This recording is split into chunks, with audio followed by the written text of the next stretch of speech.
Om Swastiastu. Selamat pagi anak-anakku semuanya, bagaimana kabarnya hari ini? Semoga kita senantiasa selalu rahayu dalam lindungan Yang Widi. Nah, kali ini kita akan lanjut pada pembelajaran nilayatnya dalam Ramayana, yaitu Yuddha Kanda dan juga Uttara Kanda. Namun sebelum itu, mari kita mengucapkan doa belajar terlebih dahulu supaya memargi antar dan semoga kita diberikan pencerahan dan inspirasi oleh Sang Hyang Aji Saraswati. Ngiring. Om Pawagana Saraswati Wajabir Wajiniwati Yatsnam Wastu Diawastu. Setelah mengucapkan doa belajar tadi, mari kita lanjutkan pembelajaran hari ini. Yuddha Kanda. Yuddha Kanda adalah kanda ke-6 dari cerita Ramayana yang berisikan tentang kisah peperangan antara pasukan Wanara yang dipimpin oleh Rama dan juga para raksasa yang dipimpin oleh Rahwana. Jadi cerita peperangan ini dirangkum dalam pointer-pointer seperti berikut ini. Nah, setelah mendengar dari cerita Sundarakanda sebelumnya, bagaimana Rama sungguh senang mendengar berita dari Hanuman, yang juga Hanuman telah merusak kota Alengka dengan ekornya. Nah, sekarang Rama begitu memeluk Hanuman di cerita Yuddha Kanda ini, karena ia menggebu-gebu dan termotivasi untuk segera menuju Alengka. Ia memerintahkan pasukan Wanara pada saat itu juga, dan ia juga berpikir bagaimana ia bisa melewati samudra yang begitu luas yang sempat diceritakan oleh para Wanara sebelumnya untuk menuju ke kota Alengka ini. Dan ia menyusun strategi bagaimana ia bisa membuat jembatan menuju ke kota Alengka. Walaupun Rama ini memiliki panah yang bisa mengeringkan samudra, namun ia juga berpikir bagaimana biota-biota laut yang ada di samudra itu mati sia-sia hanya karena peperangan ini. Maka ia kemudian berdoa kepada Dewa Baruna agar diberikan kelancaran dan keselamatan agar ia bisa menyusun jembatan Situ Banda yang terbuat dari batu apung dan juga pasir. Nah, pembuatan jembatan ini dibantu oleh para Wanara, kemudian dibantu oleh Sang Hyang Nala dan juga Sang Hyang Nili yang merupakan arsitek para dewa. Sedangkan di Alengka, Rahwana mulai khawatir dan juga gusar karena sebelumnya Hanuman yang merupakan kera yang sangat hebat ini sudah merusak kotanya sedemikian rupa. Rahwana kemudian mengadakan rapat bersama para menterinya, begitu juga dengan Wibisana. Wibisana ini adalah adik tiri termuda dari Rahwana. Ia mengusulkan kepada Rahwana untuk berdamai saja dan tidak perlu melakukan peperangan. Apalagi ia telah menculik istri orang lain. Wibisana ini terus memberikan saran yang baik, saran dharma dan bijaksana kepada Rahwana, tetapi tidak digubris oleh Rahwana. Malah ia mengusir adiknya dan ia marah kepada adiknya. Mengapa ia memberikan saran yang tidak bermutu kepada raksasa yang memiliki dasa muka itu? Dan akhirnya Wibisana memperingatkan Rahwana agar ia segera mengembalikan Sita, jika tidak kota Alengka pun akan hancur. Nah, setelah itu ia berpamitan dari Alengka dan Wibisana membelot ke pasukan Wanara yang dipimpin oleh Rama. Ia memperkenalkan dirinya kepada Rama dan ia menangis terseduh-seduh bahwa ia telah diusir dari kota Alengka oleh kakaknya Rahwana. Ia menceritakan Rahwana ini sangatlah hebat, bahkan para dewa, Gandharwa, manusia pun tidak bisa mengalahkan kakaknya ini. Tapi Rama tetap tidak gentar dan tidak takut akan hal tersebut. Ia tetap meneruskan perjalanannya bersama dengan para Wanara, Sugriwa, Hanuman, dan juga Wibisana ke kota Alengka. Kemudian pasukan ini berhasil menembus Gunung Sweta, di mana gunung ini sebenarnya tidak bisa tertembus oleh pasukan manapun dan juga tidak bisa ditembus oleh para Gandharwa, manusia, bahkan para dewa. Tetapi para Wanara bisa menembus gunung tersebut. Dan pada akhirnya Rahwana memerintahkan Indrajit untuk mengecek bagaimana keberadaan dari si pasukan Rama ini. Dan benar saja Indrajit melihat pasukan Wanara sudah berada di sana, dan Indrajit melepaskan anak panahnya tepat pada Rama. Rama kemudian tersungkur dan tergolek lemas. Di sana Indrajit berpikir bahwa dia sudah berhasil melumpuhkan ketua dari pasukan itu. Kemudian dia melaporkannya kepada Rahwana. Rahwana sangat senang. Nah, awalnya dikira pasukan Wanara dan Rama ini telah kalah dan gugur di tangan Indrajit anaknya, dan ia malah santai-santai saja Rahwana ini. Kemudian Indrajit juga memberitahukan kepada Sita bahwa ia telah menggugurkan pasukan Wanara itu. Dan Indrajit mengajak Sita untuk melihat dari kejauhan dengan kereta Puspaka. Jadi kereta ini adalah kereta terbang. Dan Sita lemas khawatir melihat Rama yang sudah tersungkur. Bahkan juga dengan panah-panah yang telah dilontarkan dan dipanahkan oleh Indrajit ke pasukan Wanara, ia melihat begitu banyak mayat kera yang jatuh berguguran di sekitaran gunung tersebut. Kemudian Rahwana yang telah santai-santai begitu lama, ia juga memerintahkan prajuritnya yang begitu sakti, di mana ada Dumraksa, kemudian Akampana dan juga Wadramastra. Tapi mereka bertiga kemudian dikalahkan oleh Sugriwa, kemudian Anggada dan juga Hanoman pada saat itu juga. Tetapi dengan dikalahkannya prajurit-prajurit ini, Rahwana berpikir bagaimana pasukan ini bisa menghancurkan para prajuritnya dengan begitu mudah. Dan pada akhirnya ia berusaha membangunkan Kumbakarna. Jadi ini adalah saudara Rahwana yang sekali bangun, Kumbakarna ini dinilai raksasa yang sangat besar dan juga raksasa yang sangat hebat. Dia itu sekali bangun, dia bisa meruntuhkan dunia. Begitu ceritanya di sana. Dan Kumbakarna bangun, kemudian berperang dan bertempur dengan pasukan Wanara. Kumbakarna awalnya ia berusaha untuk menjatuhkan Sugriwa, tetapi Sugriwa kemudian merobek kupingnya sampai ia bertempur sedemikian rupa. Begitu juga dengan Hanoman. Dan pada akhirnya Rama lah yang mengalahkan Kumbakarna ini dengan panah-panahnya. Kemudian Kumbakarna yang sudah tumbang, begitu juga dengan raksasa-raksasa lainnya, Rahwana mulai kebingungan. Ia kemudian memerintahkan anaknya untuk menghadapi peperangan itu. Indrajit pun dikalahkan oleh Laksmana pada akhirnya. Indrajit awalnya menyerang Rama. Rama sempat sakit dan juga terluka parah pada peperangan itu, tetapi disembuhkan dengan obat-obatan herbal yang diberitahukan oleh Wibisana.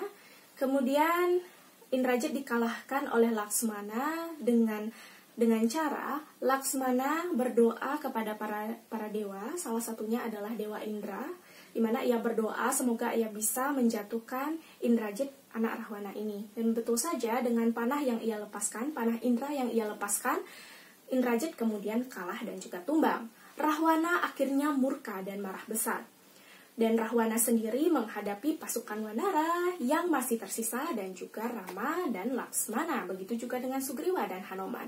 Mereka saling berperang satu sama lain dan Rahwana pada akhirnya gugur di tangan Rama. Nah, berita duka ini pun menyebar ke seluruh pelosok Alengka.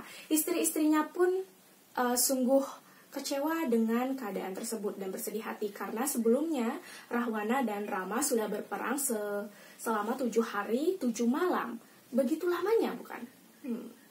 Dan akhirnya Rahwana gugur atas peperangan itu. Dan Rama menyarankan Wibisana untuk segera mengkremasi kakaknya. Tetapi Wibisana menolak karena ia tahu bahwa Rahwana telah melakukan perbuatan yang sangat adharma. Jadi ia tidak sudi untuk mengkremasi kakaknya. Tetapi Rama dengan bijaksana dan dharmanya, ia menyuruh Wibisana dan membujuknya kembali.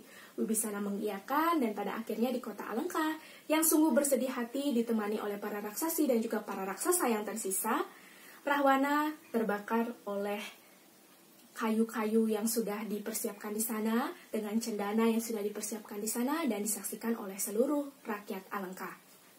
Kemudian, pada akhirnya Wibisana lah yang diangkat menjadi raja dari Alengka. Nah, pada saat momen-momen inilah Wibisana diberikan ajaran Astabrata. Nah, anak-anakku sekalian pasti sudah tahu ajaran Astabrata itu apa saja ya.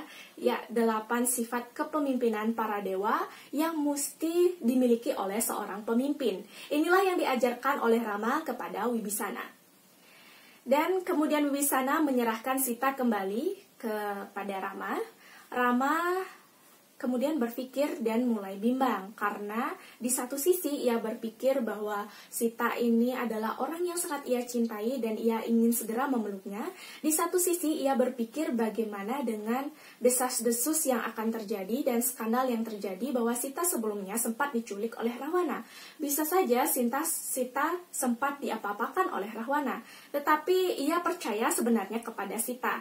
Dengan kebimbangan yang terjadi di pikirannya ini, maka Sita kemudian membuktikan kesuciannya di seluruh pelosok Alengka. Kemudian mereka melihat bahwa Sita telah membuktikan kesuciannya dengan menceburkan diri ke api, di mana ia sebelumnya sempat berdoa kepada Dewa Agni agar ketika ia memang tidak suci, maka terleburlah dia oleh Dewa Agni. Tetapi ternyata tidak, Dewa Agni justru tidak meleburnya dan mengembalikan Sita kembali ke Rama. Kemudian rakyat yang menyaksikan dan rakyat Alengka, kemudian pasukan Wanara dan juga Sugriwa dan juga Hanoman yang menyaksikan hal tersebut bersorak gembira bahwa memang Sita benar-benar masih suci dan tidak diapa-apakan oleh Rahwana dan ia tetap setia mencintai Rama. Kemudian Rama, Sita, Laksmana beserta dengan pasukan Wanara kembali ke Ayodhya. Nah, sesampainya di Ayodhya, ternyata mereka sudah genap selama masa pengasingannya, yaitu 14 tahun. Nah, kemudian Rama, Laksmana, dan juga Sita disambut haru oleh para menteri dan juga para rakyatnya. Sampai di sana, ia kemudian diputuskan untuk diangkat menjadi raja. Si Rama diangkat menjadi raja dan juga Sita diangkat menjadi ratu. Nah, kemudian bagaimanakah nilayatnya yang terdapat di dalam Yudakanda, anak-anakku sekalian? Ya, yang paling kentara adalah pasukan Wanara, Sugriwa, kemudian Hanoman yang setia dan subakti kepada temannya. Nah, ini merupakan implementasi dari manusayatnya. Kemudian ada lagi? Ya, ada lagi. Di sini terdapat banyak sekali nilai dewayatnya, di mana sebelumnya Rama mengadakan penghormatan kepada Dewa Baruna dan memohon kepada Dewa Baruna agar jembatan Setubanda dibuat dengan lancar. Kemudian Laksmana sempat berdoa kepada Dewa Indra agar ia bisa mengalahkan Indrajit. Kemudian Dewi Sita ya, berdoa kepada Dewa Agni agar ia bisa membuktikan kesuciannya di depan rakyat Alengka dan juga rakyat-rakyat lainnya beserta dengan Rama dan juga Laksmana.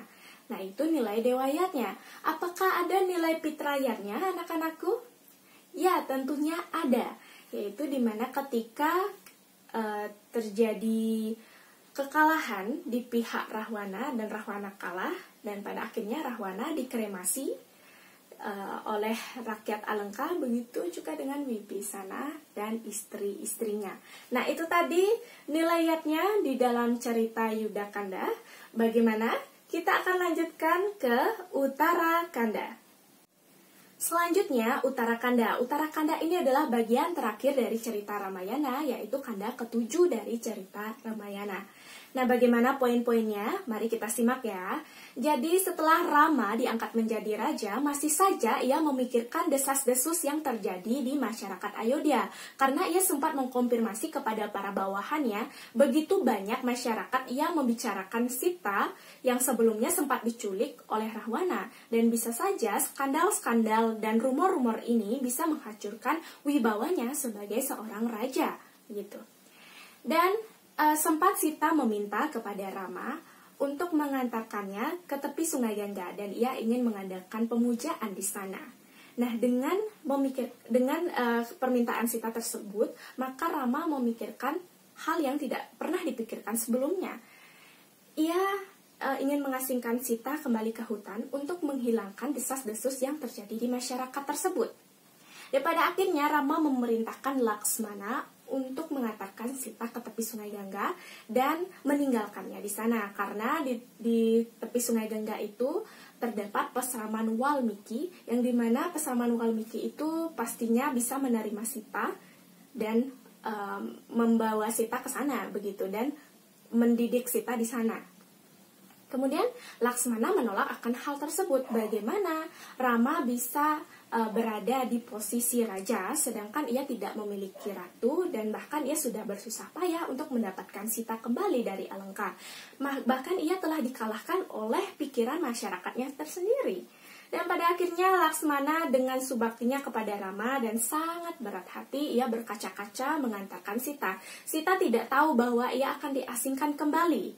Dan sampainya di tengah hutan dan di tepi sungai Gangga, ia bercerita kepada Sita bahwa ia harus mengikuti perintah kakaknya dan ia harus meninggalkan Sita di sana. Dengan subaktinya kepada Sita dan permohonan maaf yang ia ucapkan sekian kali kepada Sita, Sita tetap kecewa dengan Rama dan pada akhirnya ia mengiyakan apa yang sudah diperintahkan oleh suaminya tersebut, bahwa itu adalah jalan yang terbaik agar ia bisa memerintah Ayodhya lebih baik, kalaupun tidak ada Sita yang mendampinginya. Nah, karena itu Sita tercebur dalam rasa kesedihan dan juga kekecewaan. Ia berjalan menuju pasraman Walmiki. Nah, sampai di pasraman Walmiki, Resi Walmiki dan juga pertapa perempuan lainnya yang ada di pasraman tersebut menerima Sita dengan baik hati dan dengan senang hati. Dan ternyata anak-anakku sekalian, Sita mengandung anak dari Rama. Dan singkat cerita lahirlah putra kembar. Kemudian Resi Walmiki mengambil rumput kusa dan menuliskan nama anak dari Rama, yaitu Kusa dan juga Lawa. Putra kembarnya ini bernama Kusa dan juga Lawa. Nah, Kusa dan Lawa diceritakan di sini sampai menginjak masa kanak-kanaknya, begitu ya, sekitar 7-10 tahun sampai dengan 12 tahun. Ia diajarkan oleh Resi Walmiki nyanyian-nyanyian Ramayana, yang sebetulnya nyanyian Ramayana ini berisikan tentang kisah dari Ramayana, mulai dari Balakanda sampai dengan Uttarakanda. Tapi anak-anaknya ini sempat tidak paham dengan nyanyian-nyanyian yang sempat mereka lantunkan begitu. Singkat cerita, sedangkan Rama di kerajaan Ayodhya sedang mengadakan acara besar-besaran, yaitu pengorbanan kuda. Yang pengorbanan kuda ini diibaratkan pada saat itu sebagai bentuk kejayaan dan kewibawaan dan masa keemasan kerajaan Ayodhya. Jadi Resi Walmiki kemudian mengajak kedua anak ini, yaitu Kusa dan Lawa, untuk menyanyikan lagu-lagu Ramayana di depan para menteri dan juga raja. Dan Kusa dan Lawa dengan subaktinya kepada gurunya, ia mengiyakan ajakan tersebut dan menyanyikan lagu-lagu Ramayana sebanyak 20 bait. Rama sempat merasa terpesona dan juga sempat merasa bahwa kedua anak ini mengapa mirip dengan dirinya. Dan ia sungguh kaget, ternyata kedua anak kembar tersebut, Kusa dan Lawa ini adalah anaknya. Kemudian ia kembali teringat akan istrinya Sita. Nah, Resi Walmiki kemudian dipintanya untuk membawa Sita kembali ke kerajaan. Dan Resi Walmiki mengiyakan Sita kembali ke kerajaan, namun Sita memberitahu kepada Rama dan semua rakyat Ayodhya bahwa ia selama ini telah mengikuti sebagaimana perintah dari Rama. Dan ia sempat berada di pasraman Walmiki bersama dengan kedua anak kembarnya Kusa dan Lawa. Belum Rama menyambutnya dengan penuh sukacita, tetapi Sita kembali bergetar di dalam dirinya bahwa ia mengingatkan Rama bahwa ia hanya senantiasa mencintai Rama. Belum selesai bicara Rama kepada Sita dan belum juga ia berkata sepatah kata pun, Sita kemudian mengungkapkan dan memuja Dewi Pertiwi. Jadi dia memuja Dewi Pertiwi dan meminta Dewi Pertiwi untuk membawanya ke dasar bumi, karena ini merupakan bukti bahwa ia setia kepada Rama. Karena ia sebelumnya sempat tersakiti oleh Rama, sempat diuji oleh Rama kesuciannya, bahkan ia sempat diasingkan kembali di pasraman Walmiki. Nah, kemudian bumi terbelah, dan seketika Sita dibawa masuk ke dasar bumi oleh Dewi Pertiwi. Rama kemudian berusaha untuk membawa Sita kembali, tetapi tidak mungkin karena pada saat itu bumi kembali menyatu dan Sita hilang begitu saja. dibawa oleh Dewi Pertiwi. Rama begitu sedih dengan hal tersebut. Kemudian Rama memberikan penghormatan terakhir kepada istrinya. Begitu juga ia memberikan wejangan kepada Kusa dan Lawa. Nah, singkat cerita, kemudian bergiliran para tetua-tetua yang ada di kerajaan tersebut, mulai dari Kausalya, Sumitra, Dewi Kekayi, kemudian sampai dengan Barata, Satrugena, begitu juga dengan Laksmana yang terakhir, ia berusaha menenggelamkan dirinya di Sungai Serayu dengan pertapaan yoganya yang begitu disiplin. Kemudian ia menuju moksa, ya, mereka para tetua-tetua itu, sampai pada akhirnya Rama memerintahkan Kusa yang sudah beranjak dewasa untuk memerintah di kerajaan bagian utara Ayodhya. Begitu juga dengan Lawa diperintahkan untuk memerintah kerajaan Ayodhya di sebelah selatan. Kemudian Rama dengan ketat disiplin yoganya, ia begitu mengikuti jejak-jejak dari para tetua dan adik-adiknya itu. Ia menenggelamkan diri di tepi Sungai Serayu dengan penuh ketulus ikhlasan dan berdoa kepada para dewa, dan semua dunia mengetahui hal tersebut. Dan pada akhirnya Rama kembali ke Wisnuloka dan menjadi Wisnu kembali. Nah, itu singkat cerita dari Uttarakanda. Nah, bagaimanakah nilayatnya yang terdapat di dalamnya? Jadi nilayatnya yang terdapat di dalam Uttarakanda, di sini ada cerita bagaimana kesetiaan Sita yang begitu setia dengan Rama. Ia begitu mengiyakan perintah dari Rama bahwa ia akan kembali diasingkan ke peseraman Walmiki, dan Laksmana begitu juga setia dan turut dengan kakaknya Rama. Nah, ini merupakan implementasi manusayatnya yang sedari awal kita ceritakan, ya, dari Balakanda sampai dengan Uttarakanda, bahwa Laksmana dan juga Sita ini begitu setia dengan sang Rama. Kemudian selanjutnya ada nilai apa lagi? Ya, ada nilai dewayatnya. Di sini ada nilai dewayatnya di mana Sita sempat mengadakan pemujaan di tepi Sungai Gangga. Kemudian Sita sempat melakukan pemujaan terakhirnya kepada Dewi Pertiwi agar ia segera dibawa oleh Dewi Pertiwi menuju dasar bumi. Karena ia sempat diuji kesuciannya berulang kali oleh Rama. Dan itu sebagai pembuktian bahwa ia mencintai Rama selamanya. Nah, kemudian ada juga nilai pitrayatnya, di mana Rama memberikan penghormatan terakhir kepada Sita, begitu juga dengan para tetua-tetua yang ada di kerajaan, sampai dengan yang terakhir adalah Laksmana. Dan selanjutnya nilai apa lagi? Ya, nilai resiyatnya, di mana Sita ketika berada di peseraman Walmiki, ia begitu subakti dengan Resi Walmiki, begitu juga dengan kedua anak kembarnya, yaitu Kusa dan Lawa. Kusa dan Lawa dididik sedemikian rupa oleh Resi Walmiki menjadi seorang yang dharma dan bijaksana seperti ayahnya Rama yang sangat luar biasa. Nah, itu nilai resiyatnya. Nah, itu tadi nilayatnya di dalam Uttarakanda. Apakah ada lagi? Ya, silahkan pikirkan ya anak-anakku sekalian.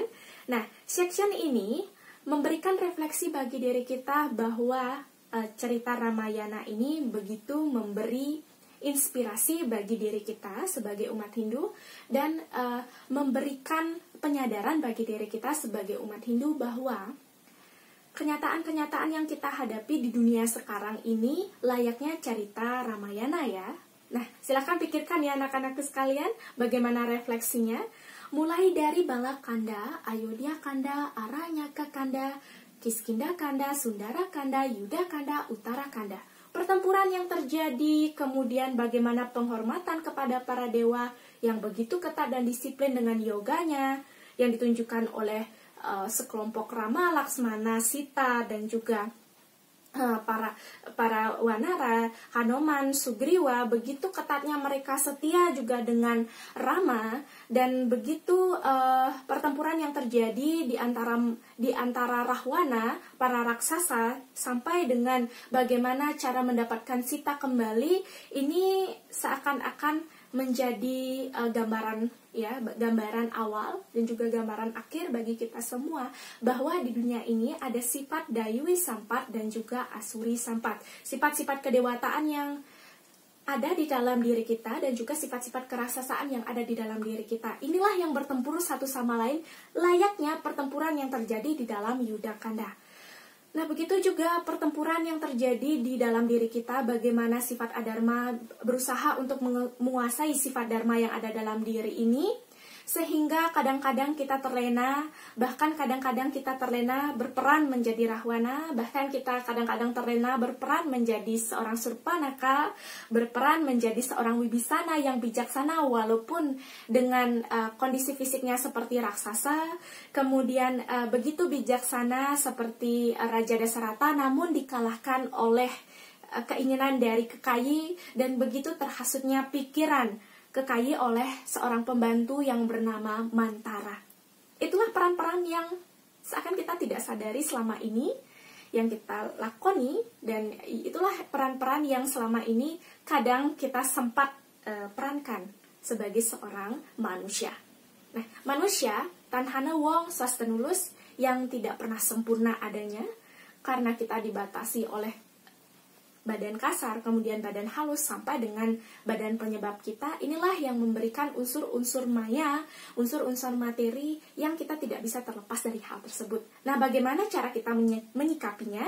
Ya, cara kita menyikapinya dengan memahami bahwa salah satunya dengan memahami Wiracarita ini, Ramayana ini, yang dikarang dan dicetuskan oleh Resi Walmiki ini. Nah, itu tadi pembelajaran hari ini, semoga bermanfaat, dan silahkan cek tugasnya di Google Classroom. Ibu berikan tugas video, jadi silahkan cek petunjuknya di sana, ketentuannya pun sudah ada di sana, ya. Kemudian Ibu ingatkan untuk absen, ya, absen supaya tidak lupa, ya. Kemudian ingat tugasnya dan bagaimana ketentuan yang ada di sana sampai kapan tugas ini berlaku, ya. Terima kasih atas waktunya dan semoga bermanfaat video pembelajaran hari ini.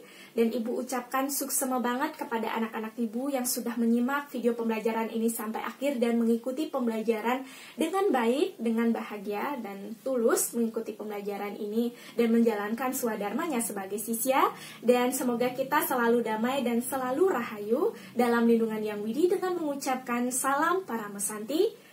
Om Santi Santi Santi Om. Suksumana.